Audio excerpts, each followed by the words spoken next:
En mis videos anteriores he hablado sobre la datación de Ignacio y por qué deberíamos considerar que las cartas ignacianas son cartas ficticias o literarias.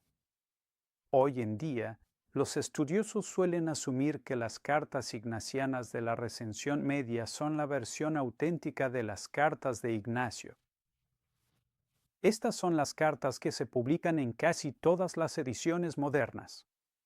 Pero recientemente se ha cuestionado la coherencia de la Recensión Media. En realidad, ningún manuscrito presenta una colección de 7 cartas exactamente como se presenta en las ediciones modernas de Ignacio. Antiguos manuscritos coptos atestiguan un texto de las epístolas que se encuentra a medio camino entre lo que llamamos la Recensión Media y la Larga, y el testigo principal de la Recensión Media contiene más cartas que las 7 auténticas mencionadas por Eusebio. Auténticas. En este video me gustaría centrarme en la recensión corta y cómo se relaciona con la media.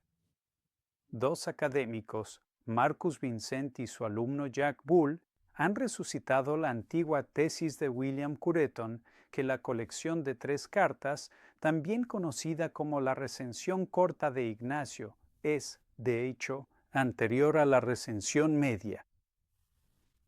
Según su perspectiva, la colección de 3 cartas sigue siendo un producto editado o interpolado, pero probablemente es la versión más antigua que se conserva de las cartas de Ignacio.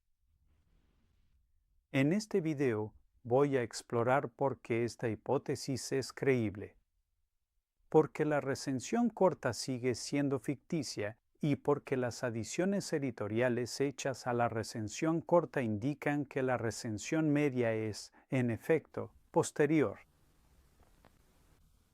Soy el Dr. David Litua y en este canal hablamos del cristianismo primitivo, el mundo grecorromano y la gnosis cristiana.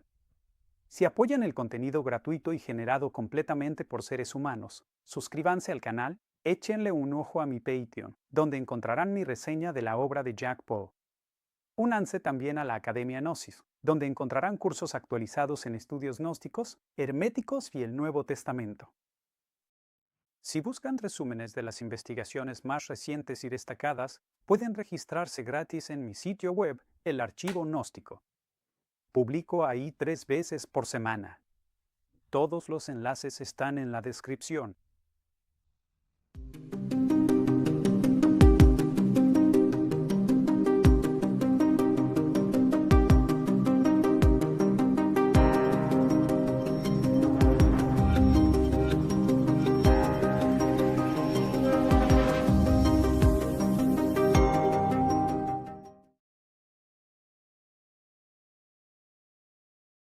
¿Por qué podríamos suponer que la recensión corta de las cartas de Ignacio es anterior a la recensión media? Pues hay varias razones. La primera tiene que ver con su uso de las Escrituras. La recensión media cita y alude al Nuevo Testamento en varias ocasiones y por lo menos hace uso de Mateo y algunas de las epístolas paulinas. En cambio, la colección de 3 cartas, por recensión corta, omite casi todos esos pasajes que podrían asociarse con el canon y nos deja, como dice Jack Bull, en el mejor de los casos, con tan solo algunas coincidencias ambiguas. Ahora bien, los editores cristianos, si suponemos que efectivamente, por alguna razón, redujeron las cartas ignacianas de 7 a 3, eliminando material, probablemente no habrían quitado todos los rastros evidentes del Nuevo Testamento. De hecho, habrían estado más preocupados en arraigar a Ignacio en las tradiciones evangélicas y paulinas. Además, la recensión corta sabe muy poco, si no es que casi nada, sobre el Antiguo Testamento cristiano. La recensión media incluye 5 pasajes que parecen haber sido influenciados por las escrituras judías. Así que, nuevamente, es poco probable que quien hiciese la versión abreviada conscientemente eliminara los pasajes del Viejo y Nuevo Testamentos. Así no es como trabajaban los cristianos antiguos. Ese era el material más valioso que conservarían o ampliarían. Por tanto, tenemos la hipótesis basada en indicios de que la recensión media es una expansión de la corta. Curiosamente, la recensión corta también carece de referencias a la crucifixión de Jesús, su resurrección, la Eucaristía y la relación del cristianismo con el judaísmo. Parece poco probable que un editor católico primitivo eliminara estos conceptos fundamentales. Además, la recensión corta no comparte la imaginería mística y de culto cívico de la recensión media, ni las características discursivas y literarias de lo que llamamos la segunda sofística. En este caso, un editor posterior no habría podido aislar y eliminar todo el lenguaje relacionado con la segunda sofística. Ese tipo de lenguaje no es fácilmente identificable, o al menos no lo era en la antigüedad, y no tiene una carga ideológica, así que nadie tendría razón para eliminarlo. Sería como si alguien hoy en día revisara las cartas de Thomas Jefferson y empezara a omitir todas las referencias a los valores de la Ilustración. Tanta precisión quirúrgica sería técnicamente posible, pero en la práctica requeriría de mucho cuidado. Y nos dejaría con casi nada, no se diga con una secuencia congruente de cartas.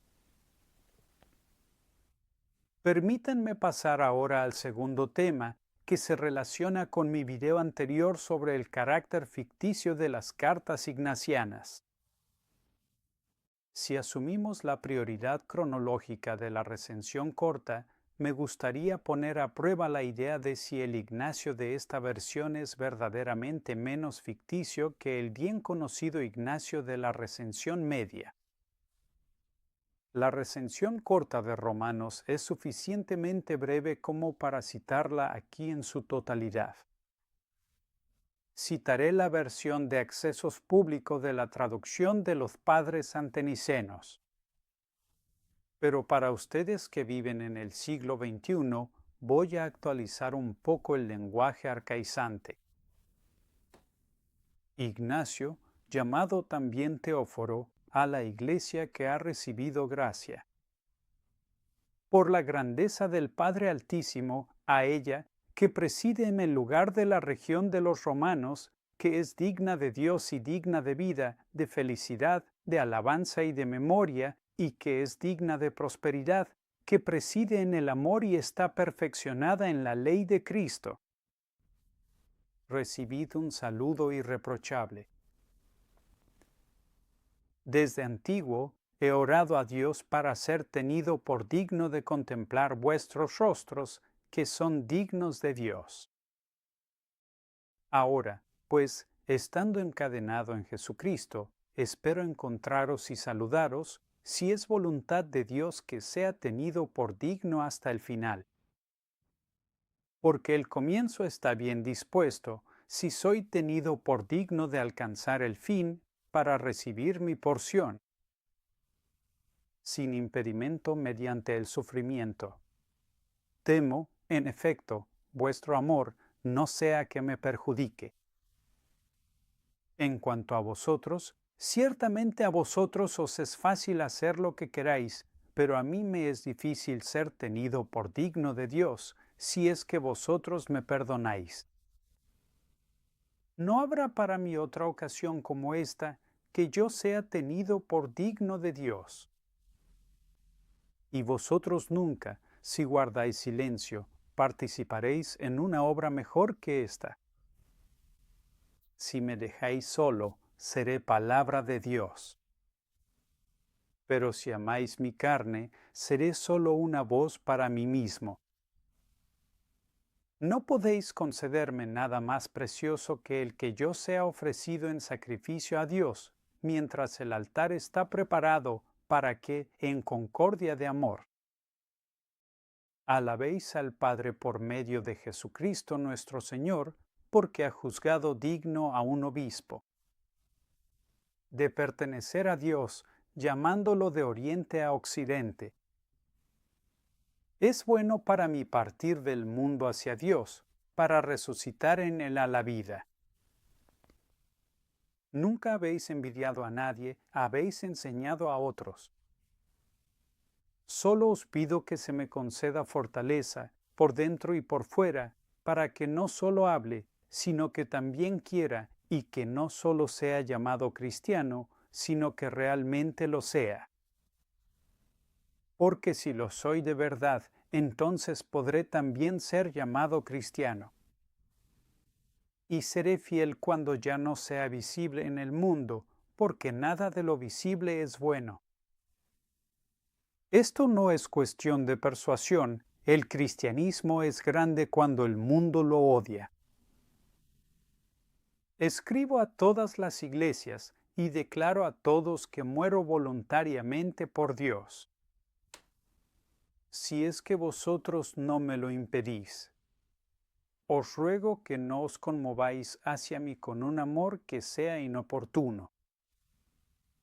Dejadme ser presa de las bestias, por medio de las cuales podré ser tenido por digno de Dios. Soy trigo de Dios, y por los dientes de las bestias soy molido, para ser hallado como pan puro de Dios. Incitad a las bestias salvajes para que sean para mi sepulcro y no dejen nada de mi cuerpo, a fin de que, una vez dormido, no sea yo una carga para nadie. Entonces seré verdaderamente discípulo de Jesucristo, cuando el mundo no vea ni siquiera mi cuerpo. Rogad a nuestro Señor por mí, para que por medio de estos instrumentos sea hallado como sacrificio para Dios. No os doy órdenes como Pedro y Pablo. Ellos son apóstoles, yo soy un condenado. Ellos ciertamente son libres, yo soy esclavo hasta ahora. Pero si sufro, seré liberto de Jesucristo y resucitaré en el de entre los muertos, libre. Ahora, estando encadenado, aprendo a no desear nada. Desde Siria hasta Roma lucho con bestias salvajes, por tierra y por mar, de noche y de día, encadenado entre 10 leopardos, es decir, una tropa de soldados, que aun cuando les hago bien, con más razón ellos me maltratan. Sin embargo, por sus injurias aprendo, aunque no por ello me justifico a mí mismo. Me regocijo en las bestias que están preparadas para mí, y ruego que con premura las encuentre, yo mismo las incitaré a devorarme rápidamente, y que no sean como aquellas que temen a otros hombres y no se les acercan, incluso si ellas no quisieren acercarse a mí. Yo iré contra ellas por la fuerza. Perdonadme, yo sé lo que me conviene. Que nadie me envidie por aquellas cosas, ni en lo visible ni en lo invisible, para que sea tenido por digno de Jesucristo. Fuego y crucifixión, las bestias prestas, desmembramientos, dispersión de huesos, trituración del cuerpo entero, tormentos crueles del diablo, que todo venga sobre mí, con tal de que se me tenga por digno ante Jesucristo. Los dolores del parto están sobre mí, y mi amor está crucificado. No hay en mi fuego por otro amor. No deseo alimento corruptible, ni los placeres de este mundo. Busco el pan de Dios que es la carne de Jesucristo, y busco su sangre, una bebida que es amor incorruptible. Mi espíritu os saluda, y también el amor de las iglesias que me acogieron en el nombre de Jesucristo. Incluso las que no estaban en mi camino según la carne, me precedieron en cada ciudad. Ahora, estando a punto de llegar pronto a Roma, Conozco muchas cosas en Dios, pero me contengo para no perecer por la vanagloria. Por ahora es necesario temer más aún y no prestar atención a quienes me enaltecen, porque aquellos quienes dicen tales cosas me azotan. Es mi deseo sufrir, pero no sé si soy digno. El celo no es visible para muchos, pero en mí combate. Necesito, pues, mansedumbre, por la cual es destruido el príncipe de este mundo. Soy capaz de escribiros sobre cosas celestiales, pero temo no sea que les haga daño. Tenedme consideración, puesto que soy prudente. No sea que no seáis capaces de recibir tal conocimiento y resultéis turbados. Porque ni aun yo, aunque estoy encadenado y puedo conocer cosas celestiales, los lugares de los ángeles y las jerarquías de los poderes que son visibles e invisibles, no por esto soy discípulo, pues estoy muy lejos de la perfección que es digna de Dios. Manteneos firmes en la paciencia de Jesucristo nuestro Dios.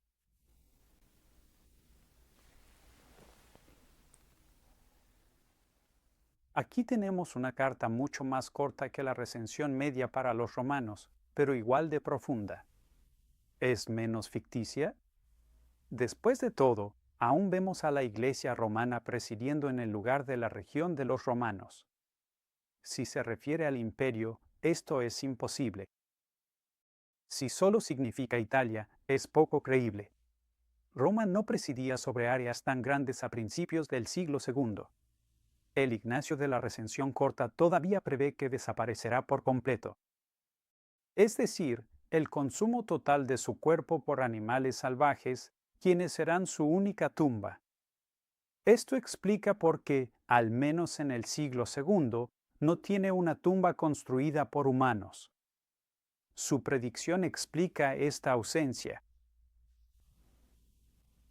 En la Recensión Corta, todavía tenemos a Ignacio custodiado por el escuadrón de 10 leopardos o soldados. Aunque continuamente hieren a Ignacio, eso no le impide escribir un montón de epístolas importantes, no solo a 3 o a 7 iglesias, sino a todas. Al parecer, el Ignacio de la Recensión Corta todavía usa el cristianismo como un término abstracto para referirse a una religión distinta. Ignacio sigue siendo trasladado de manera poco creíble desde la provincia de Siria hasta Roma, 2.500 kilómetros, aunque carezca de fuerza especial, habilidad o influencia social alguna. Lo hallamos recibiendo embajadas de cristianos que lo preceden en cada ciudad.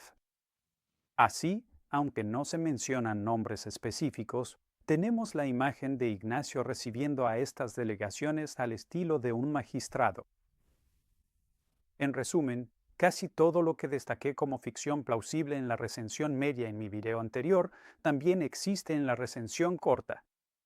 Por tanto, incluso si probamos que la recensión corta es anterior a la media, eso no demuestra nada. No hemos descubierto las epístolas ignacianas auténticas escritas por el mártir de carne y hueso. Para mí, esto solo aumenta la probabilidad de que estas cartas, desde el principio, hayan sido concebidas como cartas literarias o ficticias, diseñadas para mostrar cómo debe ser el mártir ideal. Hay que subrayar el carácter ficticio de la carta a los romanos de Ignacio en cualquiera de sus ascensiones, ya que investigaciones recientes proponen que esta es la única carta genuina de Ignacio. Este es el razonamiento. Mientras que las otras 6 cartas de la recensión media tienen obispos identificables, Ignacio no menciona el nombre de ningún obispo romano. Tampoco subraya la importancia de una jerarquía o episcopado. Las otras cartas también se centran en la herejía, mientras que Romanos se centra en el sufrimiento y en la semejanza de Ignacio con el sufrimiento de Cristo. Aunque estas observaciones son importantes, no prueban que la carta a los romanos de Ignacio sea auténtica o más primitiva. Como epístola, esta carta es peculiar, pero no tiene mayor rango en términos de historicidad. Esta carta a los romanos fue escrita con un propósito claro: exhortar a los romanos a que no liberaran a Ignacio, como si fueran capaces.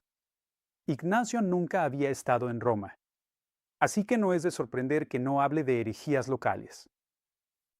Si aceptamos la anterioridad de la recensión corta, Ignacio no habla mucho de herejías y su énfasis en la jerarquía eclesiástica no estaba ahí inicialmente. A continuación, asumiré que la recensión corta es, de hecho, la edición más antigua rescatable de las cartas de Ignacio y que nuestra recensión media fue una ampliación de la corta de fines del siglo II.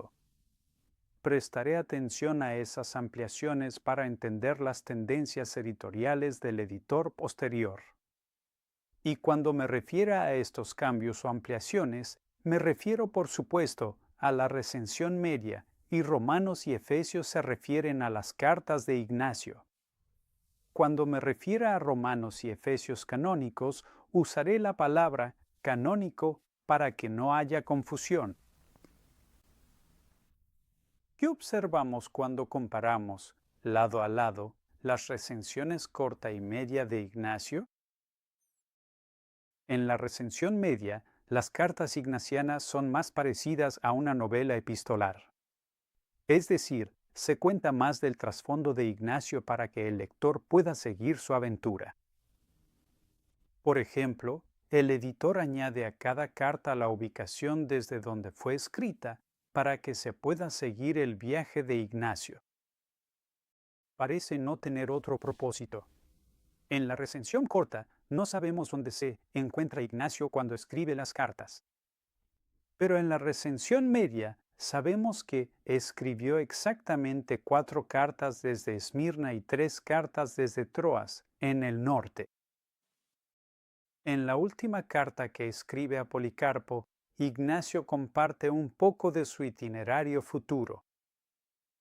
Él navegará hacia Neápolis, la actual Cabala, y luego continuará a pie hasta Filipos para recorrer la Vía Ignacia. Hay instrucciones claras dependiendo de dónde está escribiendo Ignacio sus cartas. En las cartas enviadas desde Esmirna se exhorta a las iglesias a orar por la iglesia en Siria, mientras que en las cartas desde Troas se les dice a las iglesias que envíen un delegado o una carta de felicitación a Siria, puesto que, por lo pronto, se ha logrado la paz. Era importante ubicar la redacción de 4 cartas en Esmirna, porque ahí el obispo Policarpo tendría un acceso conveniente a sus copias. Para él, habría sido fácil reunir estas cartas esmirneas, además de las 2 cartas que Ignacio supuestamente envió a Esmirna desde Troas, las que ahora se llaman a los esmirneos, y la carta a Policarpo. Con esto ya tenemos la base para 6 de las 7 cartas en la recensión media. En Romanos 10 de la recensión media, el editor añade una fecha exacta usando el calendario romano. La carta supuestamente fue escrita el 24 de agosto. Esta fecha parece ser dirigida a los cristianos romanos, quienes iban a recibir la carta para que tuvieran una idea de la llegada de Ignacio. Pero francamente, la información les habría resultado inútil ya que no conocían el itinerario exacto de Ignacio como donde haría paradas en el camino. Parece ser que la fecha añadida es para tranquilizar a los lectores sobre la autenticidad de las cartas, más que para guiar a los supuestos destinatarios. En Romanos 2 se dice específicamente que Ignacio el obispo es de Siria. Siria también se añade en Efesios 1. Esto habría sido obvio para los supuestos lectores de Ignacio. No tenía por qué decirles de dónde era. Ellos ya lo sabían. Pero al parecer, un editor sintió la necesidad de aclarar estos asuntos para nosotros, los lectores finales. En Romanos 9 hay una exhortación añadida para orar por la iglesia en Siria, que aún no está en paz.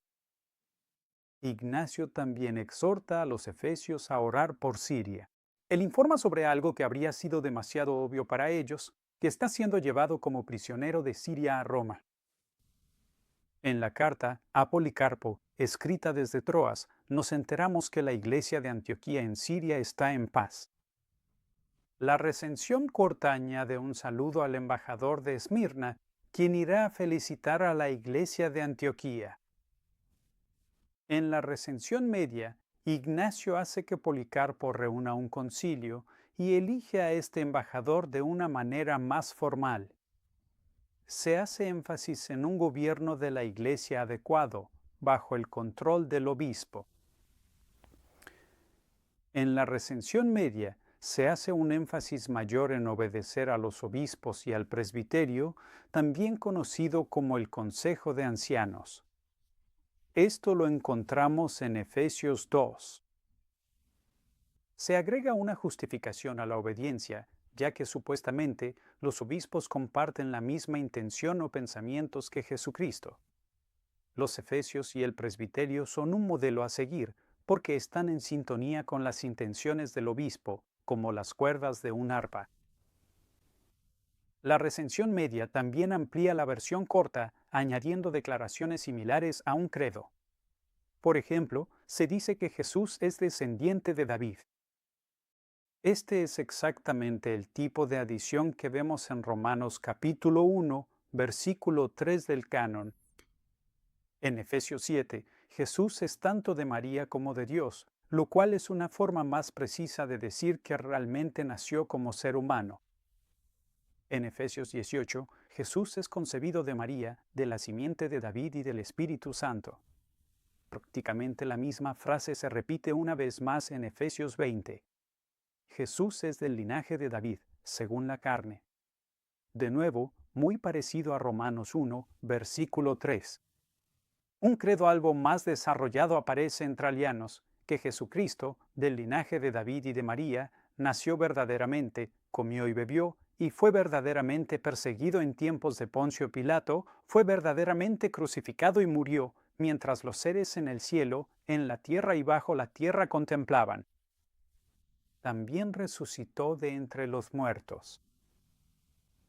Es como si estuviéramos leyendo el credo de los apóstoles a fines del siglo II. Y probablemente así sea. Hay ampliaciones que reflejan una liturgia más desarrollada en la recensión media. Se exige que los cristianos se reúnan con más frecuencia para la Eucaristía. La Eucaristía es el antídoto contra la muerte, una sustancia casi mágica que otorga inmortalidad.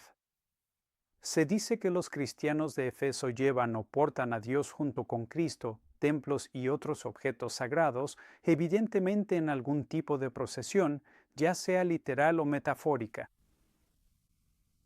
En la recesión media hay referencias adicionales a las escrituras judías. Por ejemplo, Proverbios 3 en Efesios 5. Hay una cita adicional del Evangelio de Mateo 12 que dice que el árbol se conoce por su fruto.